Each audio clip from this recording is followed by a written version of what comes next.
antes que nada agradecer a las invitadas, a los ponentes, las ponentes que han venido de muy lejos, tienen muchas horas de viaje encima y realmente les agradezco estar aquí con nosotros. También a todo el público que se ha despertado temprano para venir aquí, algunas que vienen hasta de Bélgica. Realmente vale la pena y les agradezco muchísimo, les agradeceré muchísimo. Estamos aquí entonces para hablar y reflexionar sobre esta inmensa poeta e intelectual chilena que fue Gabriela Mistral. Y ya ayer con el documental Locas Mujeres, al que asistieron muchas personas que están ya aquí, de María Elena Wood, que no veo todavía, no sé si está por ahí, pero bueno, va a venir, eso está seguro.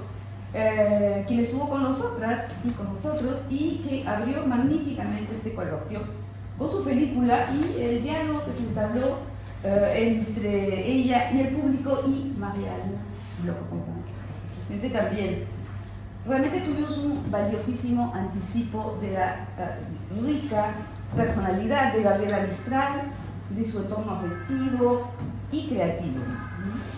Tanto la película como el diálogo que siguió mostraron también hasta qué punto sigue siendo indispensable reflexionar acerca no solo de la vida de Gabriela Mistral, una vida secreta, una vida que hasta ahora no terminamos de conocer completamente, sino también ese desfase entre los mitos y usos ideológicos de la figura de la poeta que yo creo encerraron su obra. Yo hablo de su obra poética porque esa es mi pasión, ¿no? Su obra poética en unos cuantos temas y clichés, ¿no? Y es el momento, comenzó ya el momento de ver la amplitud, la complejidad de su escritura, de su imaginario, de sus preocupaciones y de su profundo deseo de que vida, sociedad y poesía estén siempre juntas, íntimamente unidas. Y eso lo vimos un poco ayer también en la película.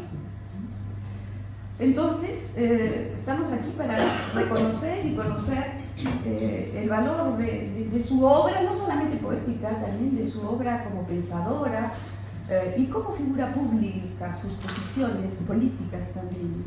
Y ese trabajo de reconocimiento, debo decir, comenzó hace ya varias décadas, en los años 80 y 90, y aquí tenemos la suerte de tener algunas de estas pioneras, como Elizabeth Warren.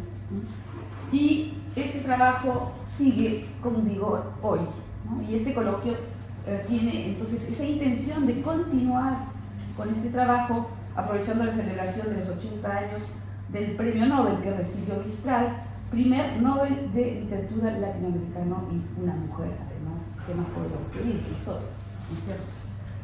Este coloquio es el primer coloquio internacional que se hace sobre Gabriela Mistral en Francia, o sea que también para nosotros es una gran emoción y un honor que sea así. Fuimos y somos un equipo de organizadoras y organizadores, voy a citar, ¿no? de la Sorbona, a la universidad a la que pertenezco, está Laurence Bourges-Chanet, está Irene Guéraud, está François Martínez, que no sé si está por ahí, y Marianne Bloch-Robin. Después tenemos también en la Universidad Sorbonne Nouvelle Paris 3, Mariana Di Chio, que está aquí también presente, la Universidad de Nanterre con Stéphanie Descontes, que también está por aquí, y finalmente la Universidad París 8 con Claire Lagnan, que va a venir en otro momento porque tiene clases y estamos entre muchas cosas. También quiero agradecer particularmente el apoyo de la Embajada de Chile en Francia, porque como saben nuestras festividades van a terminar en la Embajada de Chile el viernes, cerrando el coloquio con música y poesía. Aquí la Embajada nos abre sus puertas. Agradezco particularmente a Diego del Pozo, quien es el que ha estado con nosotros en esta gran aventura y que además es un italiano reconocido. Luego, quería decir unas palabras porque también para mí es una emoción que rendir un homenaje a una persona que acaba de fallecer, Efraín Cristal, un investigador peruano que trabajaba en la Universidad de UCLA en Estados Unidos, especialista en literatura latinoamericana y que estaba en un departamento, dirigía un departamento de literatura comparada muy importante. Él hizo muchos trabajos sobre Borges y la traducción, también sobre Mario Vargas Llosa, y nosotros tuvimos la ocasión de invitarlo un par de veces, y él participó en un coloquio sobre César Vallejo y su traducción, ¿no? Se llamaba La parole impossible, le regard croisé autour de la traducción de César Vallejo, Marina Tsvetaeva y Paul Celan. Y él hizo un artículo muy interesante sobre cómo Vallejo había leído a los poetas franceses a través de la traducción. O sea que realmente, bueno, quería también que pensemos un poco en él a lo largo de este coloquio. Ahora sí, voy a presentar a Elizabeth Oran, nacida en Boston, tiene un bachillerato en el Barnard College y se doctoró en literatura en la Universidad de California, Santa Cruz. Es profesora entonces titular en la Universidad Estatal de Arizona, donde dirigió el departamento de inglés y es afiliada a la Escuela de Estudios Transfronterizos. Además de varios libros de traducciones editados en colaboración con la poeta Marjorie Agosti, Elizabeth ha publicado ensayos sobre la figura y vida de Mistral, por eso está aquí con nosotros, ¿no? Y se ha interesado, por ejemplo, en el epistolario de la chilena, con una publicación titulada Esta América Nuestra, cartas de Gabriela Mistral y Victoria Ocampo, en colaboración con Denis Meyer, y publicada en inglés por la Universidad de Texas, en Buenos Aires, con la editorial Cuenco de Plata. También publicó, en colaboración con Cynthia Tompkins y Carmen Urioste, Preciadas Cartas, correspondencia entre Mistral, Victoria Kent y Victoria Ocampo, que salió en la editorial Nacimiento en Sevilla en 2019. En 2023 publicó el primer volumen, ¿no?, de la biografía tan necesaria, Mistral, una vida, solo me halla quien me ama, que salió con Penguin Random. Ahora, pronto, espero, va a llegar el segundo volumen, que creo que va a titular Gabriela y Palma, dos vidas, ¿no?, en 2026. Por otro lado, también me comunicó que en septiembre de 2025 ella y Gabriel González del Archivo Andrés Bello sacaron el libro Gabriela Mistral y la Universidad de Chile, ¿cierto? Además de toda esta gran obra crítica sobre Gabriela Mistral, Elizabeth Oran también ha publicado ensayos sobre Emily Dickinson, Sor Juana Inés de la Cruz, Carmen Lira y también en torno a la literatura indígena. Bueno, ahora le agradezco una vez más por estar aquí con nosotros y le doy la palabra. Muchísimas gracias.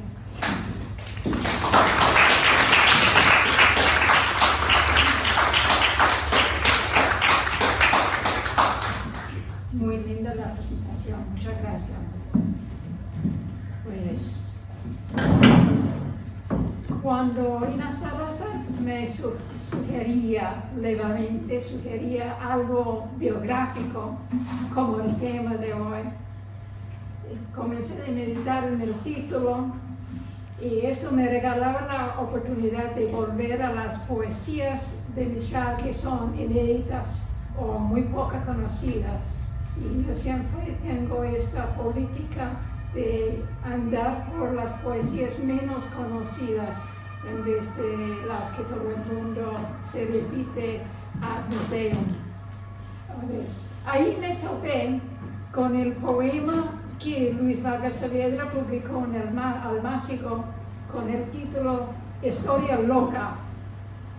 Busqué entonces en el archivo de la Biblioteca Nacional y me topé con por lo menos 6 versiones distintas en manuscrito del poema cuyo título tengo prestado como un recuerdo del trabajo de detective que tenemos cuando escribimos biografía. Uno tiene que tener un gusto para el trabajo de detective y el otro es el gusto para leer las cartas de la gente muerta. No me interesan las cartas de los vivos, para nada, pero la gente muerta sí.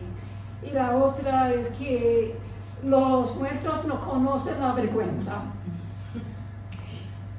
Bueno, me topé con este y descubrí que hay por lo menos 6 versiones distintas en manuscrito, pero este poema, cuyo título es como un recuerdo de eso, y un recuerdo también de lo que Mistral nos pida lo que ella nos pide por sus continuos procesos de transformación, su dinamismo, sea en verso o en su prosa o en sus performances o sus historias orales.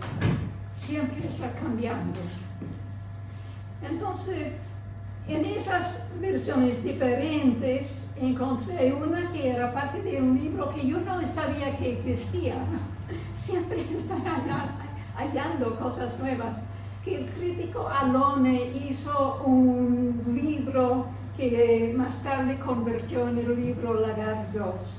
Pero él tuvo este poema también, entonces yo pensaba, bueno, así me siento con los dos hombres, yo voy a escoger este título con Luis Vargas y con Alone.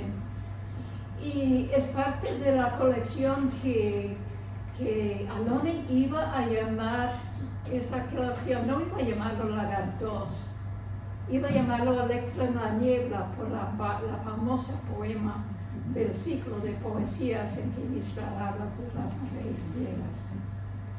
Bueno, comienza así. Largo cuento de mis años, historia loca de mis días.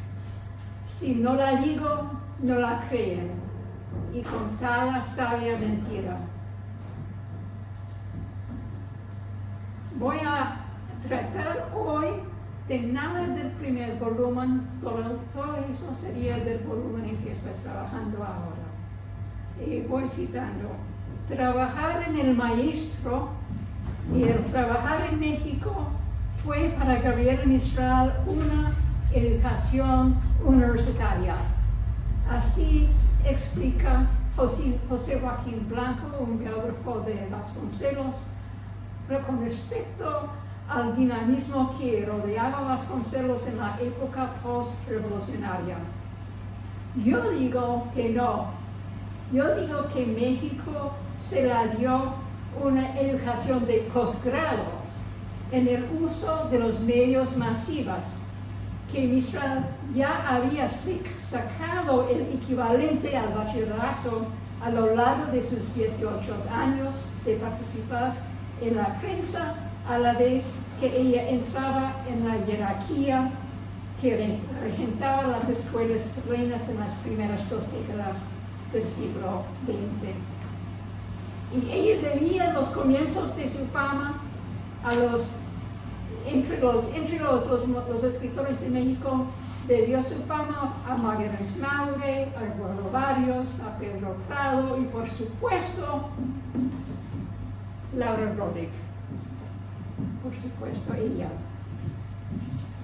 Sus contemporáneos chilenos se le dieron alas, mientras que en México ella encuentra las formidables turbinas publicitarias, se entera de las nuevas tecnologías de las fotos y comienza a vislumbrar los grandes servicios de noticias basadas en París y en Nueva York que la iban a convertir en estrella. Sus viajes glamorosos están documentados. Sus viajes glamorosos están documentados en las páginas que las compañías de barcos transoceánicos mantenían con sus avisos comerciales. La imagen lo es todo, declara Licia Piornata, aludiendo al éxito de Mistral en cuanto a lo ideológico y lo político, y en su autopresentación varonil, es decir, butch. Tema que Claudia Cabello ha implicado al mostrar cómo la imagen mistraliana sigue desarrollando al lado de lo archival, que revela las redes y las vidas artísticas, como por ejemplo Consuelo Lamarquié y Laura Rodríguez y sus otras amistades. La combinación de la imagen con el archivo también es central a la obra de biografía de Rodríguez, hecha por Jocelyn Ball Benita Carrasco, que yo supongo que estará acá en la conferencia hoy. cuya investigación se enriquece nuestra comprensión de la vida de Gabriel de Mistral.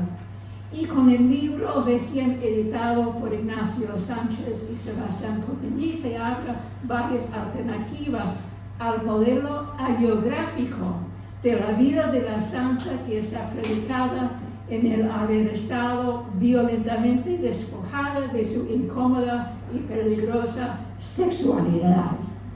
Sin embargo, el imagen o trama de la vida dedicado a la caridad con los niños, eso sigue. Es muy sticky, esa cuestión de la maternidad espiritual. Y a ver, el oficio de una secretaria es el de guardar secretos. Cada una los guardaba. Laura Rodig, Palma Guillén, Consuelo Saleva, Torrestana. Cada una sí tuvo una vida heroica. Mi enfoque en las secretarias no viene del morbo. Lo digo, no viene del morbo. Para entender la carrera de Mistral a lo largo de la vida adulta, recurro a las figuras de Palma, Guillén y las otras figuras, Laura Rodig, Saleva, Torrestana, pero por hoy especialmente a Palma Guillén. Todas las condujeron a Gabriel Mistral por las aguas borrascosas de la exposición pública, pero Palma es la secretaria quien entendió más profundamente que el trabajo de la secretaria es precisamente lo de mantener los secretos. Guillén, Rodig, Saleva y Dana, cada una dejó su huella en los archivos que ellas portaron y mantenían, y por eso ellas a veces destruyeron los mismos archivos que son una base de los escritos de Mistral, que la hacen una escritora excepcional de prosa y poesía. De la derecha en orden cronológico. No, es que para ustedes. Bien. Laura Rodig, retrato pintado por Judith Alpi alrededor del año 1915. Como se ha señalado Marta Vergara, Clara Cabello, Jocelyn Valdenito, Laura Rodig tuvo una vida muy llena.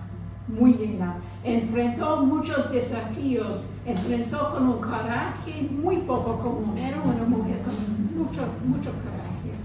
Es una figura brava, inspiradora, una figura noble por su dedicación al arte y a la vez a los pobres, a los que sufren, a la política. La mexicana Palma Guillén. Aquí tenemos el retrato hecho por Olga Beloff, pintado en 1938, México. Señalo que Beloff fue la primera esposa de Diego Rivera, que ella se nació en Rusia, vino a París, donde se conoció a Diego, y su hijo Diego se murió en la infancia. Alfonso Reyes la conoció y la admiró bastante, compró su arte y Palma la ayudó para ir a emigrar a México antes de la Segunda Guerra. El retrato de Palma, como decía, es de 1938, cuando ella está encargada de la Delegación Permanente de México ante la Liga o Sociedad de las Naciones en Ginebra. Ella tuvo en aquel tiempo varios trabajos, nunca faltaba trabajo la Palma.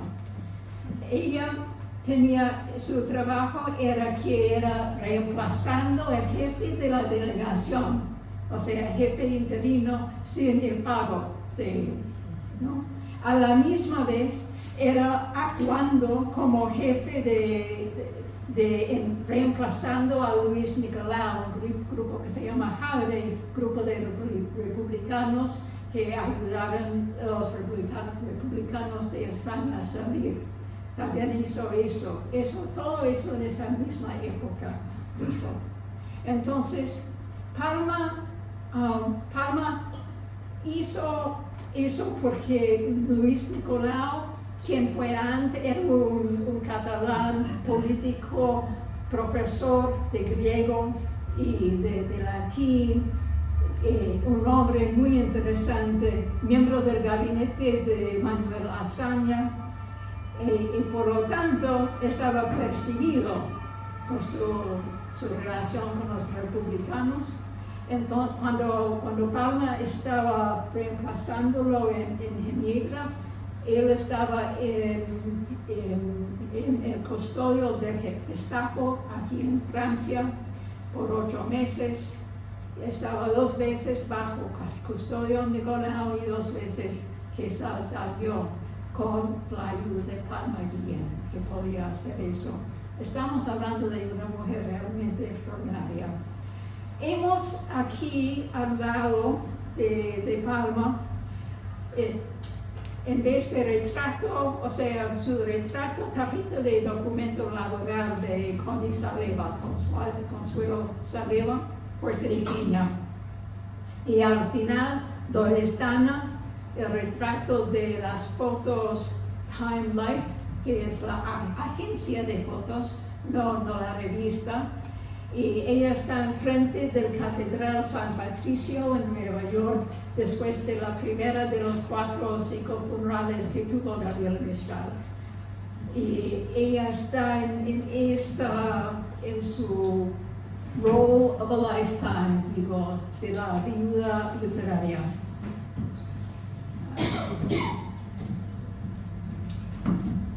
El problema que se enfrentaba Mistral es que cuando ella estaba pensando, después de haber estado en México por 1 año, estaba pensando en abandonar México antes de que se cumpliera su tiempo.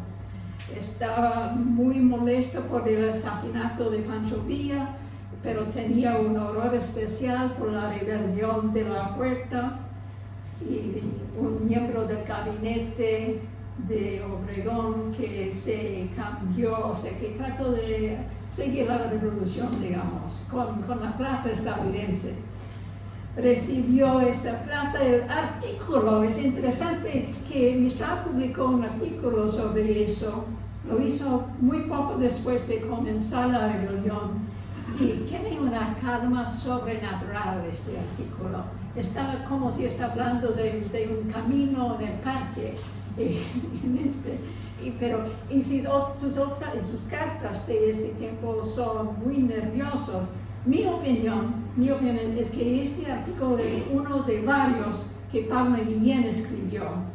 Y una de las pruebas es que hay mucho detalle de números, detalle económico, que no es algo que Gabriela Mistral manejaba muy bien. Ella entendía muy bien el universo de la economía y el poder, pero manejar este tipo de datos. Yo creo que Palma, que también su escritura se caracteriza por la calma y el racionalismo. Sí, Palma tuvo un don para calmar con su racionalismo en este artículo. Bueno, la oferta de Obregón de enviar a Mistral y Palma a Europa. ¿Qué quiso Obregón en hacer ¿Para qué gastar tanta plata, tantos recursos en alguien que no fuera una ciudadana mexicana?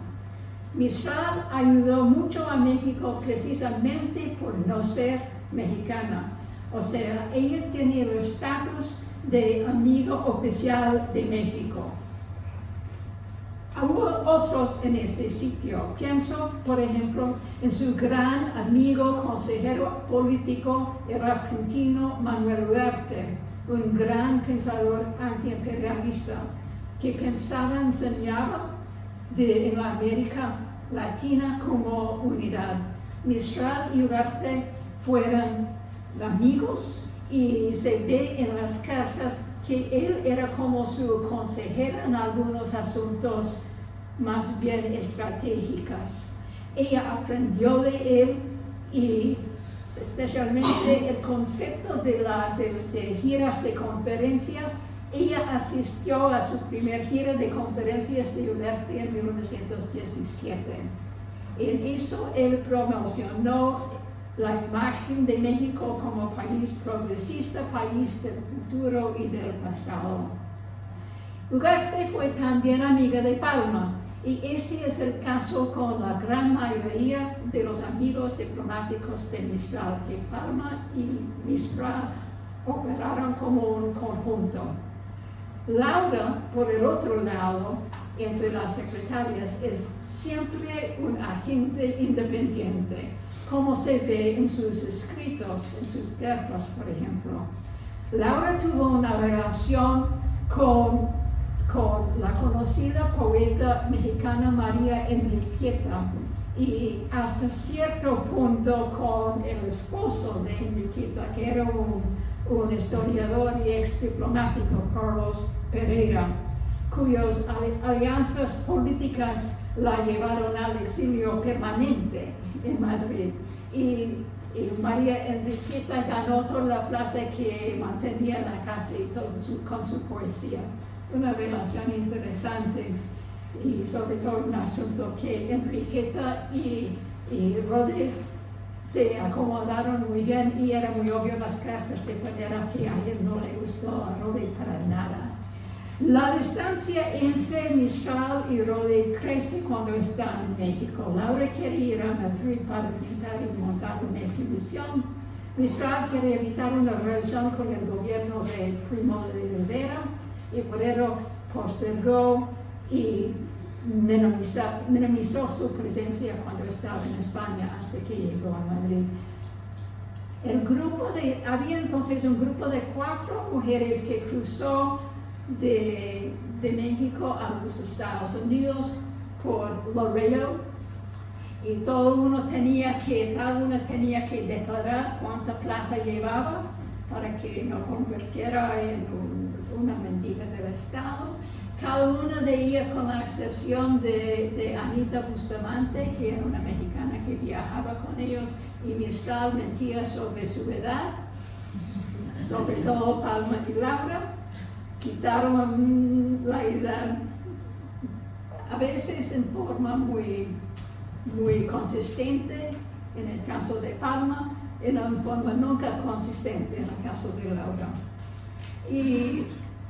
Y entonces cuando ellos estuvieron viajando al norte, hacia Nueva York, es cuando Laura aprendió que ellos no iban a ir directamente a México, sino a Italia. Entonces Laura se fue sola. Dejó el grupo, se fue sola, cruzó el Atlántico y se fue a Madrid. Y, a ver.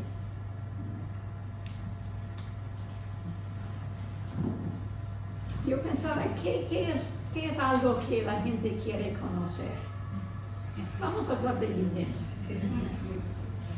En una conocidísima entrevista con Sherry Zalaket, Doris Dana mantenía desde 1999 en adelante que Gabriela Mistral fue la madre biológica de Guillén.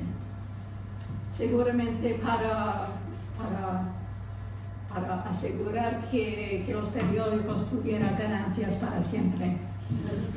Es muy probable que Orestana recibió noticia del libro que Licia Fiormato publicaba en 2003 con el título de Una madre queer for the nation, Gabriela Mistral and the state. Tiene que poner la segunda parte siempre, porque es la parte tan importante como la primera. Pues Fiormato en aquel entonces enseñaba como assistant professor en Barnard College, mi querido alma mater, de Nueva York, y ofreció charlas en donde ella desarrollaba el tema. Seguramente entonces todavía están saliendo de eso. Cuando se publicó el libro Una madre queer para la Nation en 2003, una notacita de Orestana dice textualmente: un programa de televisión chileno recién emitió una entrevista con la última compañera de Mistral estadounidense, Orestana. Es decir, Enistedana afirmó que Mistral le había confesado el secreto del nacimiento de Yinyin antes de morir y que Mistral era la madre biológica. Sin embargo, Dorestana no presenta ningún detalle biográfico verificable ni comprobante. No dice cuándo se produjo el nacimiento. No trata de cómo y dónde Mistral hubiera pasado los últimos meses de su embarazo. No ofrece un nombre verbal. Dice varias cosas, pero bueno. En el día siguiente se lee otro artículo, o sea que Dorestana hizo la entrevista pensando que iba a hacer una conmoción con la prensa y distraer del otro discurso. Y el argumento de Firmata en cuanto a todo eso es que Dorestana desarrolló esta loca historia al estar entrevistado en los Estados Unidos y que lo hizo para contrarrestar la creciente especulación pública con respecto a la identidad sexual de Mistral. Entre los que opinaban que la revelación de Dana fue tardía y poco creíble era Vargas Saavedra. Indicaba que Gabriela Mistral en sus últimos años daba señales de mitomanía y pudo incluso haberse ella misma creído, tal como se creía el reajuste imaginario que constantemente efectuaba de su vida. Y es la verdad que ella está siempre cambiando. Hay mucho trabajo para los biógrafos cuando yo muero. Se va a seguir trabajando en qué quiero, la verdad. Pues al contestar una pregunta acerca de la identidad del hombre indicado, Dorestana respondió: no tiene nombre. No es una persona conocida. Voy a explicarlo. No es una persona conocida. Ni ella, eso es, Gabriela Mistral, recordaba su nombre, fue italiano, no era un amigo de ella ni nada, era una cosa que pasó en un momento de pasión y resultó en el niño. Pero ella después nunca vio a este hombre. Estas cosas sucedieron mucho antes de cuando ya yo la conociera. Palma Guillén la acompañó a dar luz en España, en Francia. Ella lo llevó a Italia hasta que llegó Mussolini, el fascismo, y para evitar que él viviera la guerra, ella se fue a Brasil donde murió. Es notable que los pocos datos en que Dorestana se apoya en su loca historia están contradichos por los hechos y por la misma correspondencia de Mistral. Respecto a Mussolini, él consolidó su poder en Italia un año antes de cuando la poeta arriba a Italia y a Europa por la primera vez, en julio de 1924. Dice ella en cartas a su amigo Larios, comentando lo que vea en Italia. El odioso fascismo, dice Mistral, lo condena, dice: el fascismo está en todo y en toda hecha. Periodismo, literatura, industria, formidable hermanito y voraz y soberbio. Ella fue antifascista. Nosotros tenemos que acordarnos de eso.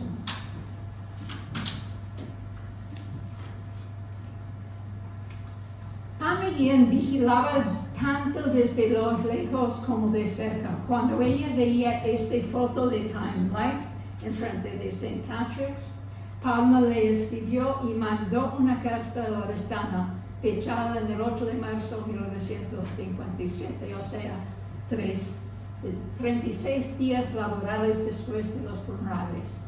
Dice Palma a Dorestana: te he visto a ti llorando, y yo llorando contigo en aquella hora, tú delante de la puerta de la catedral y yo aquí. Lloramos las dos las mismas lágrimas, Doris. ¿Por qué no me has escrito? Pero tú me ofreciste aquel día por teléfono una carta larga con todos los detalles. Acuérdate. Sí, yo sé que tú eres enemiga de las cartas. Quiero pedirte en su nombre, es decir, por ella, alguna cosa suya, un abrigo, un suéter, algo de lo que usaba para guardarle como recuerdo. También quiero mis cartas para ella. ¿Me las mandarás? Dime que sí. Ella no me las habría negado. Y por la margen de la primera página, Palma Guillén añadió, como era su costumbre, sus pensamientos del último momento. Esta es la tercera vez que te escribo después de su partida, Doris. 2 veces más Palma Guillén pide otro recuerdo sin resultado, un abrigo de Gabriela para recordar a cuando hubiera frío. En esta foto, que sale de la biografía de Alfonsina Storni y proviene de la colección personal del hijo de Storni, Mistral y Palma están rumbo de Europa, están saliendo de Buenos Aires en enero de 1925. Mistral había pasado meses en Chile con su familia en La Serena. La poeta pasó meses sin decidir si iba a aceptar un puesto en el Instituto Internacional de Cooperación Intelectual, afiliada con la Sociedad de Naciones y basada en París. El puesto es significante para su representación de Chile, pero no de Chile, sino de la América Latina, o sea que ella no tenía el puesto como consecuencia del gobierno de Chile, no recibió el famoso pago de Chile, y que ella estaba trabajando en representación de la América Latina. Y eso era una forma para representar en forma indirecta a México, porque México no tuvo representación en la Liga por razones que tienen que ver con su historia en aquel entonces. La ruta que lleva Gabriela Mistral entonces a Europa es algo oscura. Ella recibe su sueldo de Francia y se la pagaron en francos, que era muy malo en aquel tiempo porque el franco bajaba bastante. El sueldo es magro, y mientras que el viaje de Palma fue pagado con una beca de México. O sea que Palma, la secretaria, recibió más plata que Gabriela y lo recibió de su país, que no tenía representación oficial en la liga.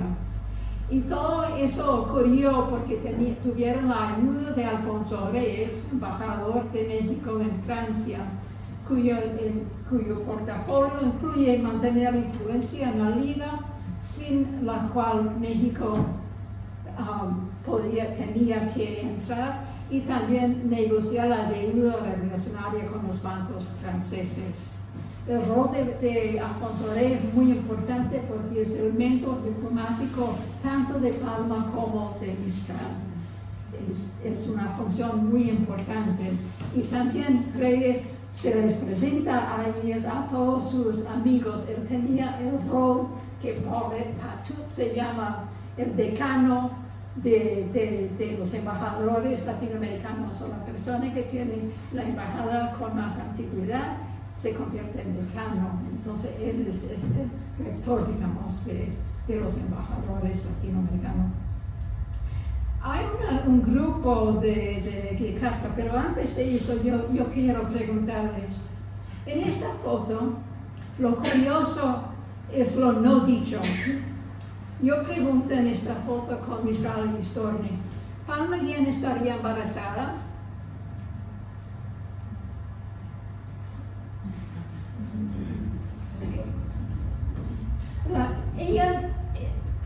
La hija de Vasconcelos, cuando Palma se murió, la hija de Vasconcelos escribió un obituario muy extraño en que contaba que Palma tenía pésimo gusto en la ropa. Pero es una pregunta que debemos entretener. Si es que vamos a pensar que Gabriela tuviera un hijo, debemos pensar en todas las posibilidades. Y eso era una de las razones que me mentó por eso de seguir en la ruta de las secretarias y de dónde, con quién vivió el chico, con quién, cuándo fueron todos una familia viviendo juntos. Bueno, las cartas de Palma Guillén a Manuel Gómez Morín, que era un abogado político mexicano, esas cartas indican que ella viajó a Chile en forma semi-secreta. O sea, Palma, cuando Mistral iba preparando para llegar a Europa, salió sin decir adiós a nadie, salió a Habana, esperó hasta que Mistral había formalmente aceptado el trabajo en París y zarpó de Habana a Buenos Aires y de Buenos Aires a Chile y hasta Coquimbo llegó. Entonces las dos fueron por el tren transandino y cruzaron los Andes y ahí conoció Mistral a Alfonsina Storni, con quien había correspondido antes. Pero lo interesante es lo que pasó con Palma. Palma llegó a Buenos Aires y se internó en un sanatorio de forma inmediata. Hay comprobantes de eso. Ella mandó un postal a Manuel Gómez Morín allá en México, y también Mistral dice en algunos postales de este tiempo que tiene una amiga en el sanatorio y tiene que visitarla y todo eso.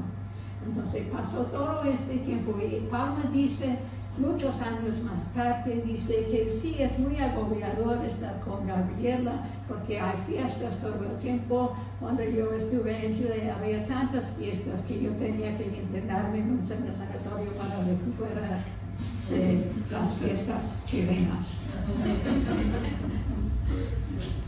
Yo no he oído a nadie que queja de las fiestas chilenas, pero bueno. Entonces ellos se movilizaron al barco Julius César, que se fue a Italia, cuando ella mandó los postales y todo eso. También es interesante que cuando ellos llegaron a Europa, mandaron postales, se fueron a Mayenne, que es de donde viene Frédéric Mistral, y mandó postales a algunos amigos desde allá, e incluso mandó el único postal o carta de Mistral a su madre que sobrevive, que es una de estas postales. Entre las joyas del buen libro de Vargas Saavedra traemos las fotos de la infancia de Yelena Benavides, fotos que Palma Guillén conservó en un sobre en que ella escribió, cito, lo más valioso y querido para mí. Una de las fotos muestra el joven mexicano Andrés Duarte, para allá, cuando Yelena está subiendo ahí en Los Hombres, y también que Duarte formaba parte del hogar de la Villa San Luis durante unos 3 meses de acompañar al chico.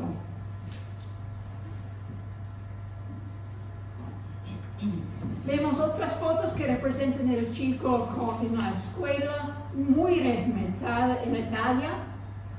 En momentos muy felices se ve la felicidad cuando está con Palma en Dinamarca, cuando ella estaba el ministro plenipotenciario allá, con el cual, con eso de entrar en la diplomacia, con el cual se posterga un problema central en la vida de familia de ellas, de todos. Es que Yelena es un chico no documentado, pues Palma lo llevaba consigo en su pasaporte diplomático. Ello postula que eso es una de las razones que las dos mujeres lucharon tanto para entrar en la vida diplomática, porque en aquel entonces las fronteras son como están volviendo allá en el mundo hoy, eso de las fronteras para redes, todo eso, una situación muy difícil para un chico que no tiene documentos. Es una ocasión especial cuando las dos mujeres viajaron juntas.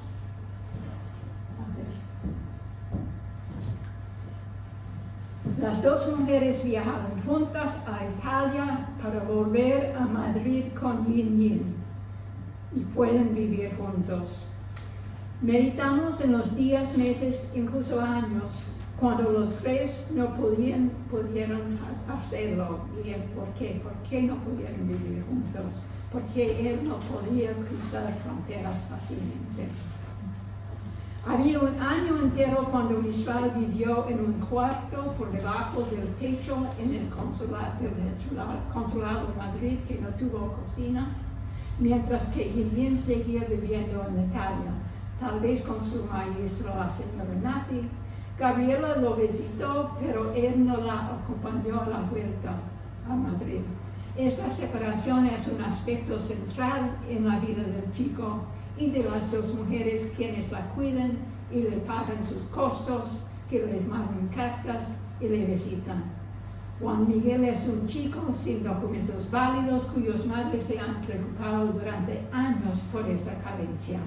Mientras que el niño se crece, las madres están angustiadas o para crear o comisionar otro juego de papeles que les sirven para pasar fronteras, las mismas fronteras que ellas tienen que mantener como cónsules o como diplomáticos. Las caras, vemos las caras, yo no soy, normalmente no proyecto emociones en las fotos, pero yo veo que las caras no es una ocasión feliz, que ellas están preocupadas. Y se ve evidencia de cómo ellas están tan preocupadas que sigan trabajando en el asunto de conseguir papeles. Hemos aquí un momento muy feliz que está en Ginebra en 1938.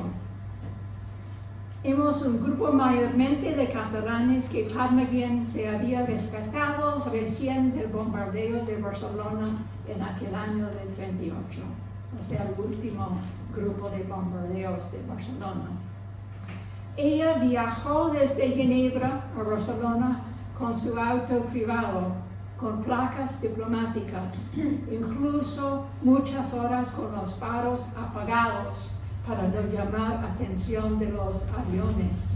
Ahí tenemos el resultado de la osadía de Palma Guillén, una chilanga bien feliz, rodeada por este grupo familiar con niños y adultos. En todos se ven contentísimos, mira las caras, aliviados, amorosos en esta familia querida.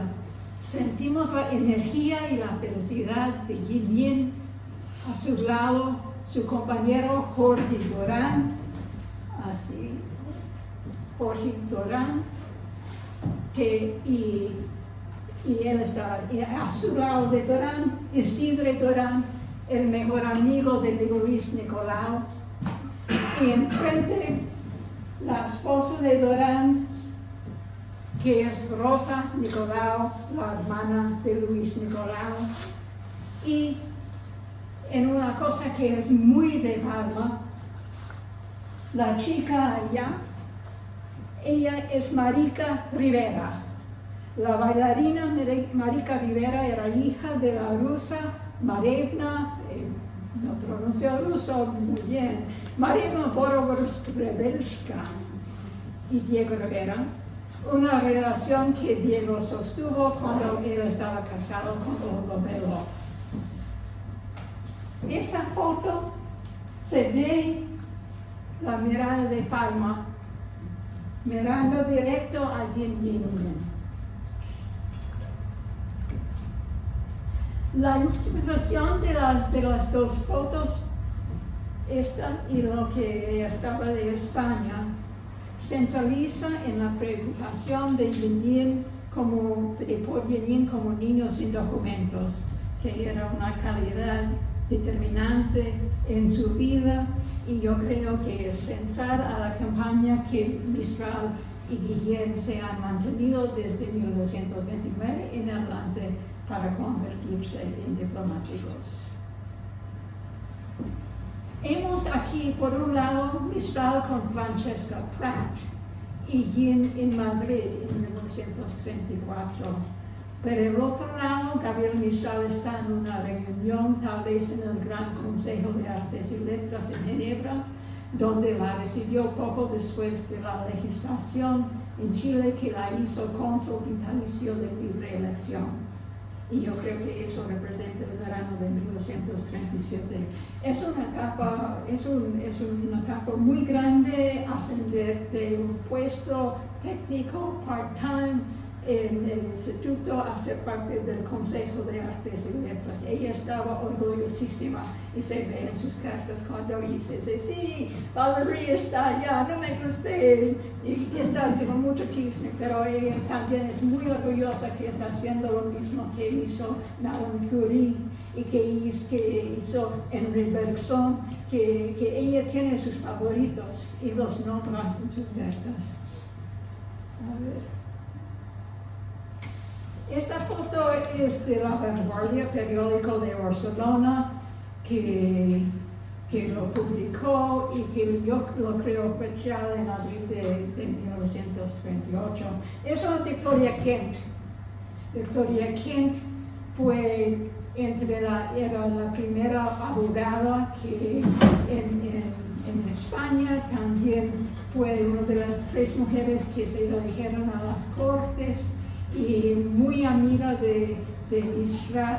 Tenía una relación complicada, pero sin embargo son muy amigas. Ella es una malaguense. En los últimos meses de la Guerra Civil Española, la abogada Victoria Kent trabajó con Palma Guillén, quien la mandó. Palma estaba mandándola cartas más y más angustiadas, pidiendo que quien viajara a Barcelona, y dice que eso es algo que quiere Gabriel Mistral, que está en aquel entonces muy lejos, cruzando Brasil, Uruguay, Argentina, Chile, todo este gran giro de conferencias y reuniones grandes que está haciendo. ¿Para qué? ¿Para qué está haciendo eso? Una forma de política, por supuesto. Pero otra cosa que Palma Guillén sabía y que todos que trabajaron con Mistral es el principio de tertius gaudens. La tercera persona que goza de la ventaja de estar al lado de una persona que atrae gente de todo el mundo, recibe mucha información. O sea, todas las secretarias son en efecto espías.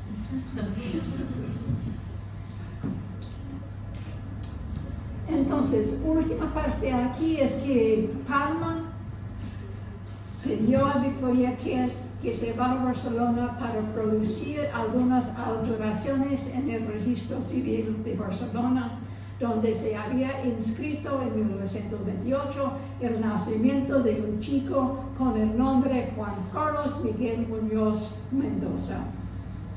Poco después de las elecciones que llevan Pedro Aguirre Cerda a la presidencia, Kent decide que va a hacerlo. ¡Qué coincidencia! Vamos los cambios que Kent podía hacer. 1. Cambiar los apellidos de Juan Miguel de Muñoz Mendoza a Godoy Muñoz, para que se coincide con el cuento que Mistral tiene, que es de su sobrino de parte de un hermanastro, que no hay nadie que dice que lo ha visto, pero todo el mundo dice que existe.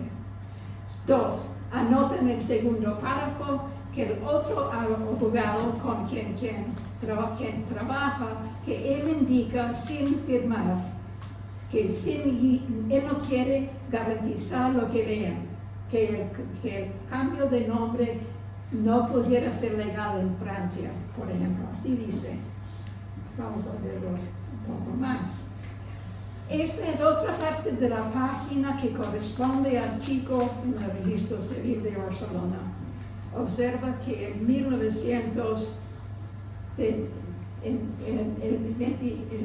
de septiembre de 1941, dice el procedimiento anterior queda anulado. Yo pienso en eso, 41 que Franco está en poder. Yo pienso también en los libros de registros civiles en que los judíos tenían su nombre y se fueron rayándolos todo. En esta vemos también, a ver, vamos aquí.